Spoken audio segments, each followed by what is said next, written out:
Hey everybody, how's it going? So it looks like Snyder, during his what's been called by a lot of people the SnyderCon, during that he talked about his director's cut for a lot of different movies, and of course a lot of questions that people had were directed towards Batman v Superman and the Justice League.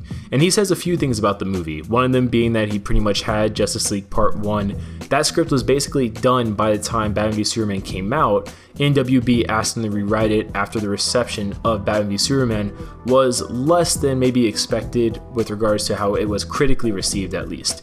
Obviously the fans were still very much a fan of Zack Snyder's vision, but it just didn't translate to the general audience.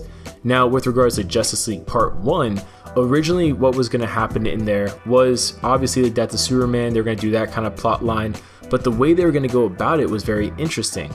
So according to Zack Snyder, the anti-life equation was going to be in place, and basically it was going to be some sort of mind control type of situation with how he applies it, where the equation is, yes, present, and it kind of sucks the joy and happiness out of everything.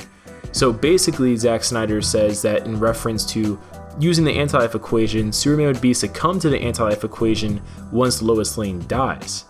And basically Darkseid would boom tube into the Batcave to kill Lois, which starts a chain of events which would lead to the nightmare sequence we got in Batman v Superman.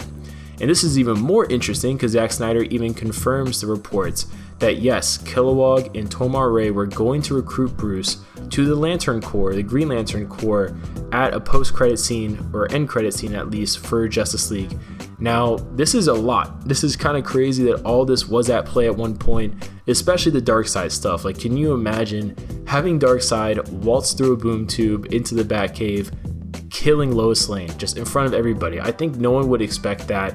But, you know, like I said before, I really hope Zack Snyder just really, with a lot of clarity, writes all of his stuff down for the story elements, so someone at least online, because you know the fans will do it. You know, if you put it out there, I'm sure a fan will crowdfund a graphic novel version, an animated version, something to translate it in a medium that people can read it, embrace it, all those good things. But comment below your guys' thoughts.